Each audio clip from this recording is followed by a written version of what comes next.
All right, so today in class we got up through talking about a two-character cross and running it through to the F2 generation. And so in preparation for our lecture on Friday, we'll continue our crash course on inheritance with some Mendelian processes and then following that up with some non-Mendelian processes. So the thing we need to talk about is a test cross. And so in the event that you have an individual with the homozygous, with the dominant phenotype, and so in this case is going to be this yellow pod, you could have an individual that is either homozygous dominant, true breeding for the yellow, or you can have an individual that is heterozygous. And the reason why true breeding is such a wonderful synonym with homozygous is it reminds you that a homozygous individual can only make one type of gamete, and that's what makes them true breeding. So if you wanted to determine the genotype for a dominant phenotyped individual, what you would do is you would cross that individual with a homozygous recessive individual. And so here it shows us two different crosses, one here where we've got a heterozygous individual being crossed with the true breeding recessive, and here where we have a true breeding dominant with a true breeding recessive. And the result of just that single cross in your F1 generation will typically show you the genotype for this individual. Your heterozygous individuals, when you cross them with a true breeding recessive, you're going to get about one half of the offspring having the dominant phenotype and the other half having the recessive phenotype. Versus if your unknown individual with the dominant phenotype is homozygous and is true breeding, 100% of all of the offspring are going to have that dominant phenotype. And so you can use the test cross for a two-character situation as well. It gets a little bit more complicated, but remember that in both our one-character and our two-character crosses, we began with true breeding individuals, and every individual offspring in the F1 generation was a hybrid individual. It was a heterozygous individual, but had the dominant phenotype. That is, the recessive trait disappears. So if the recessive trait disappears when you do this test cross, you know that your individual with the dominant phenotype is heterozygous. Is true breeding, is homozygous, producing heterozygous offspring. All right. The next thing is, I just want to take a moment to talk about how does the process of meiosis, this cell cycle, demonstrate the laws of Mendelian inheritance. And so here you can see a germ cell here, and we've got the maternal chromosome on the left, paternal chromosome on the right. You have a heterozygous individual that has capital S and lowercase s. And so during meiosis 1, you have your homologous chromosomes being separated into two different cells. So our maternal chromosomes are here, our paternal chromosomes are there. They've been separated after they lined up side by side. They were separated during anaphase 1, and then during meiosis 2, now those sister chromatids are separated into separate cells, generating our 4 gametes that are always going to be generated during the process of meiosis. Now we can see that the two traits for this character assorted or segregated apart as they came into gametes. Each gamete received only one of those two traits. And the meiosis can also demonstrate to us how the law of independent assortment works as well. We would just need to add a second pair of chromosomes to the cell. And so let's say we have another chromosome here and another chromosome here. These are the maternal on the left, the paternal on the right of a separate chromosome. And then let's say we have a character that is on these chromosomes, or a gene that is on these chromosomes, and we'll represent it with B. So we've got capital B over on the left, we've got lowercase b over on the right, and these chromosomes are going to separate during anaphase 2 in these homologous chromosomes in the same way this set did during anaphase 1. And so these chromosomes on our right with the B character, they are not going to be influenced at all by this other set of chromosomes. During meiosis 1, all of the homologous pairs line up along the central line during metaphase 1, and they line up side by side, the maternal with the paternal, but they are each separate from the other chromosomes. And so meiosis shows us how the two different characters will also assort independently. And you may be asking, well, what if the two characters are on the same chromosome? Let's say instead of having the capital B and lowercase b here on a separate set of chromosomes, what if we put them on the same chromosome here? And so we've got capital B here, we've got lowercase b here. Will they still assort independently? You'll remember from meiosis that we have a process called crossing over, which is not represented in this diagram. But during prophase 1, when the homologous chromosomes are lined up side by side, they'll actually cross over. And so a portion of the paternal chromosome will end up on the maternal, a portion of the maternal will end up on the paternal.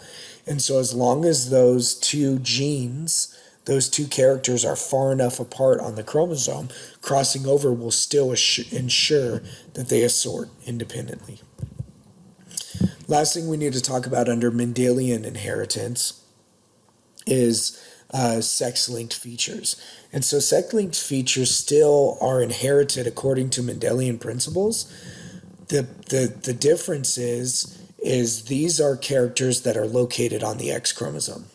So in this example, we have Drosophila. Sex in Drosophila is determined the same way it is in mammals, by the presence or absence of the Y chromosome. If it has a Y chromosome, it is male. If it does not have a Y chromosome, it is female. And so females have 2 X chromosomes, males only have 1 X chromosome. And so in females, you're going to get your normal phenotypic ratios. When we go and look down here, we've got a true breeding female for red eyes. This is the wild type or the dominant feature. And then we have a true breeding male for white eyes. But this male is actually a little bit different. So he's not considered homozygous. He's true breeding with regard to his female gametes, those that get the X chromosome, but he's not true breeding with regard to his male gametes, those that get the Y chromosome, because this gene for eye color is on the X chromosome. So the Y chromosome does not have that gene and therefore cannot pass on any trait, cannot pass on any form of that particular character. So all of his female gametes are going to carry that white allele, the trait, white trait, but his male gametes, the Y chromosomes, are not going to carry that trait at all. And so when you go down here and you look at this cross with a sex-linked feature, we'll still set this up since the female can only make one type of gamete. She's true breeding. We'll only represent one option here, and that's where you've got the wild type or the red eyes. Male can make 2 different types of gametes. The one that has the recessive character, white trait, and then one gamete that has a Y chromosome and therefore has no version of that character. All of the female offspring produced in this cross are going to be carriers. They're going to have a dominant phenotype from their mom, and they will express the red eye. They're going to have a recessive character, a recessive trait from their dad, which will be overpowered by the wild type. And then all of the males are going to be just like the father was, in terms of only having 1 X chromosome, but the 1 X chromosome they had to have got from their mother because they had to get their Y chromosome from their father. And so when we do a cross here where we have a true breeding female, all of the offspring are going to have red eyes, but the females are going to be carriers. So then if we were going to take this individual here, now we have a hybrid female that we can use to do a cross. And so we'll do a cross of these F1 individuals. We'll cross this hybrid female with one of her brothers, a male that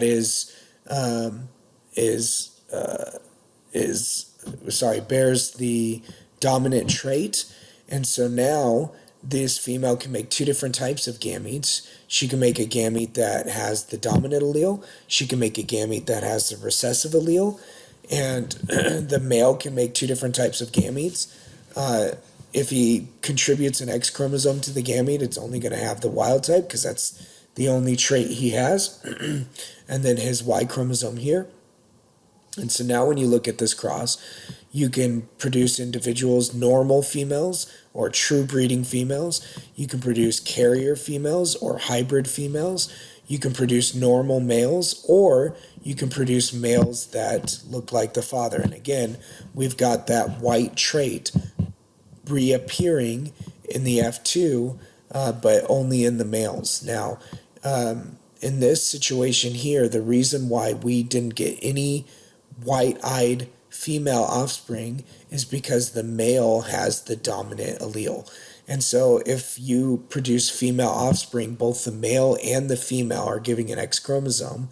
Since the male only has that dominant trait, all of his female offspring are going to get at least one copy of that dominant trait and are therefore going to express the dominant phenotype.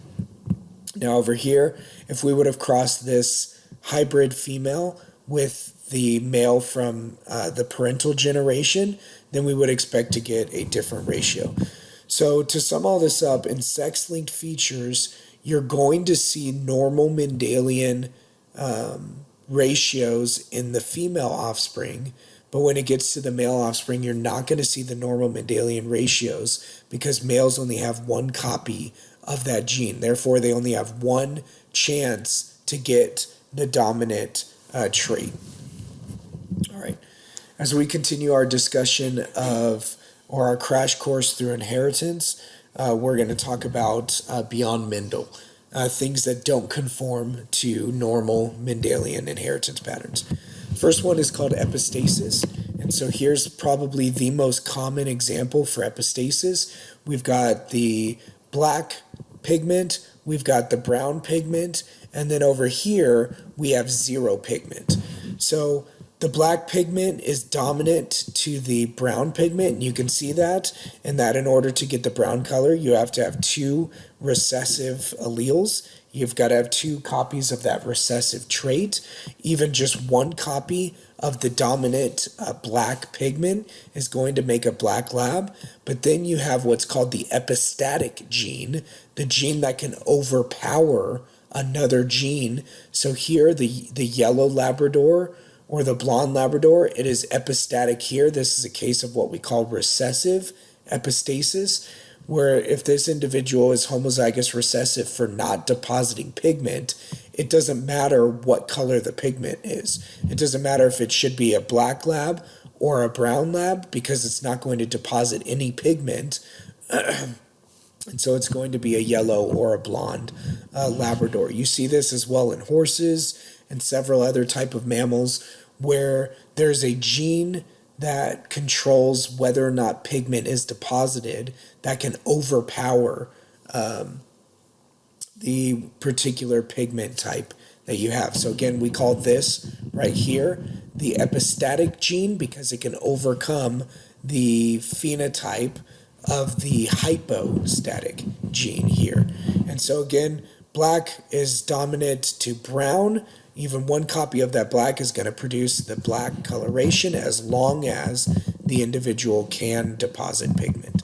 A good example in humans for this would be male pattern baldness overpowering or overcoming the genetic programming for a widow's peak.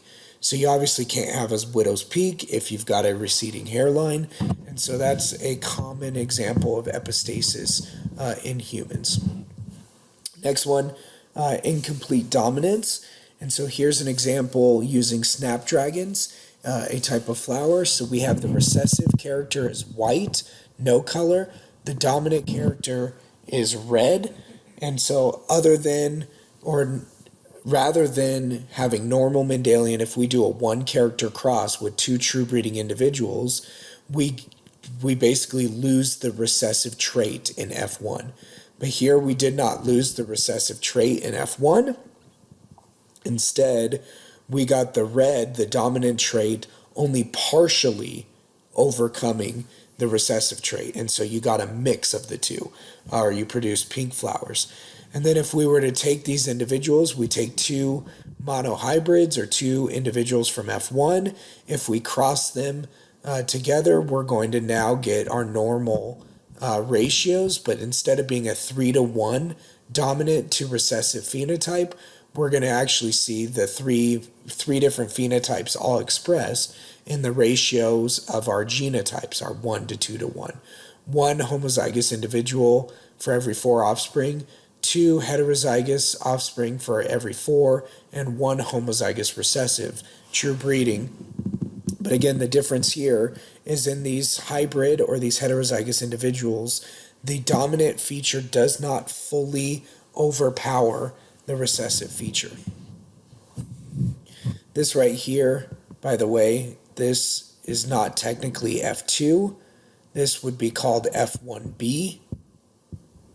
And what that means is you crossed one of these F1 individuals with a parental individual or a genotype from the parental generation.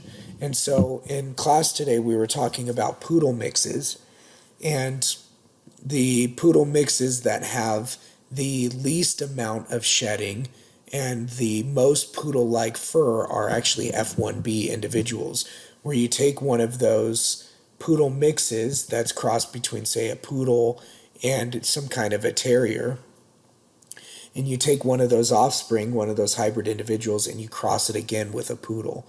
And so now you're starting to really emphasize those poodle features. All right, next example is codominance. And so in incomplete dominance, the dominant trait could not fully mask the recessive trait. In codominance, it can't mask it at all, and so you actually get two different traits that are both dominant. They are codominant. And so blood type is always given as the example of codominance. A and B both represent specific sugars that are expressed on the surface of red blood cells. Both A and B are dominant to O. O is no sugar is expressed. So if you have one A gene, you're going to express A-type sugar, whether you have a second A gene or a gene for O or no sugar. But A and B are codominant to each other. So if you have an individual that is AB, they're expressing both A sugar and B sugar on the surface of the red blood cells. A is not dominant to B, B is not dominant to A. Instead, they are codominant. They are both being expressed. All right, lethal alleles. Lethal alleles, in some way, still give us our normal Mendelian ratios. The difference is some of the individuals don't survive. In this particular example, individuals with this Y, this 8AY version of that gene, when you get an individual that is homozygous for that trait or homozygous for that allele, they die early in development. And so what you end up getting is it throws off your ratios a little bit. And so where our ratios would normally give us, in this kind of a cross where we're crossing a heterozygous individual with another heterozygous individual, we would normally have a 3-to-1 ratio of the dominant feature to the recessive feature. And here, instead of getting the 3-to-1, our individuals that are homozygous dominant are all dying, and so they actually don't participate in that, and so we end up with a 2-to-1 ratio in this example. 2 out of every 3 offspring are going to have the dominant feature, being the yellow coloration, and then 1 out of every 3 are going to have the recessive, that brown color. And again, here we're still getting our normal ratios. You just early in development, these individuals will die, meaning they would never make it to birth. But if you were to actually look at the zygotes rather than looking at the individuals, you would still see the normal Mendelian ratios. All right, a few more. The next one is incomplete penetrance. And so here is basically an explanation for the incomplete dominance. Incomplete penetrance is basically this incomplete dominance. And so here you have complete dominance, where you have individual that is heterozygous, but they're fully expressing that dominant phenotype.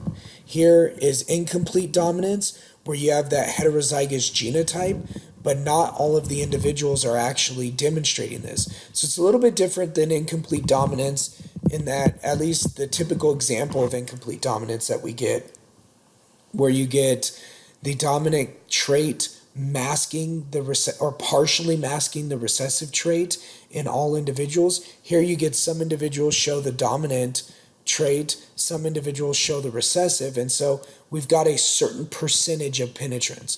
In this particular example, we are making 10 offspring, 8 of which have the dominant phenotype, and so we would say that this particular gene, this particular trait, the dominant trait, has an 80% penetrance in heterozygous individuals.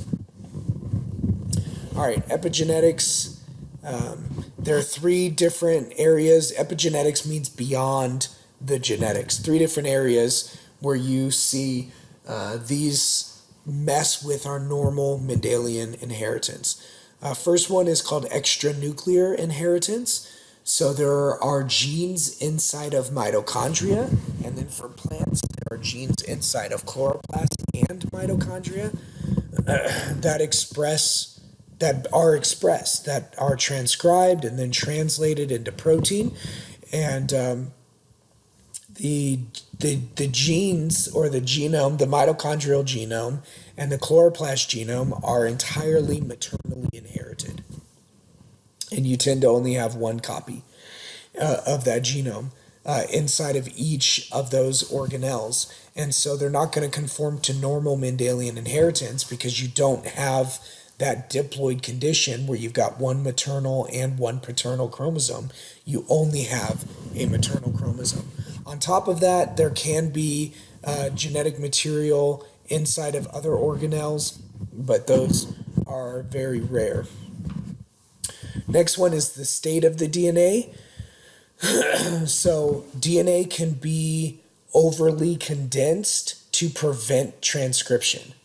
And if you can't transcribe the gene into RNA, it cannot be translated into protein. Next week, we'll do a crash course on molecular genetics, and we'll go through all of those again. But if the DNA is too condensed, it can't be expressed. And so even though an individual may have a dominant allele, if they have a dominant and a recessive allele, if the dominant allele, the chromosome that it's on, is condensed to a point where it can't be expressed, that individual is going to express the recessive trait. And this is probably one of the most likely causes of that incomplete penetrance we saw a couple slides ago. The last one is RNA editing. And so even if the DNA is being transcribed into RNA and that process is moving, that RNA can be edited by machinery within the cell to shut down the expression of that RNA, or even to modify it into a different protein product. And so here's, in many ways, the classic example of epigenetic impacts on inheritance and the state of DNA. And so this right here is a calico cat. Calico cats are almost always female because in order to have this calico coloration, you have to have 2 X chromosomes. Now remember, sex is determined in mammals by the presence or absence of a Y chromosome, and not by the number of X chromosomes the individual has. It is possible for a male to have 2 X chromosomes as long as they also have 1 Y, And so you can get male calico cats as long as they have 2 X chromosomes. So here we have 2 different types of pigment. We've got the orange pigment here. We've got the black pigment here. This black pigment is eumelanin. This orange pigment is a different version of melanin. And so in order to get this calico coloration, you have to have both those alleles, the allele for the alternative form of pigment here with the orange, and the allele for the eumelanin, that black pigment here, and then which X chromosome is active is random for each cell and for all of the cells that descend from that cell. So if you're thinking about it, male mammals and male Drosophila, fruit flies, have 1 X chromosome. Female mammals and female Drosophila have 2 X chromosomes. And so if females are going to work properly, they have to shut one of those X chromosomes down in every cell. Otherwise, they would overexpress all of the genes on the X chromosome. And so the particular X chromosome that gets shut down forms what's called a bar body.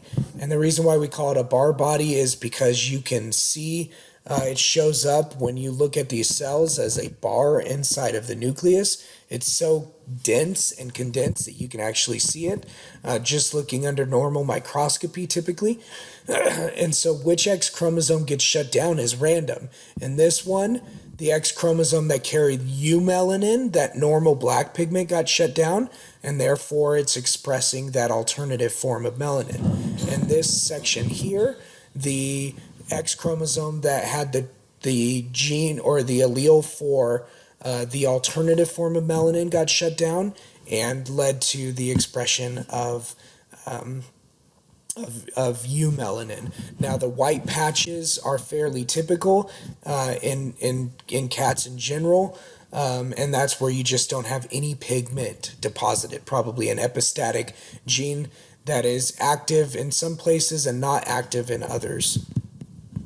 That's it for our crash course on inheritance. So as you prepare for class on Friday, please be ready to work through some of these calculations and be ready for me to give you phenotypic ratios and to have to determine which inheritance pattern is at work.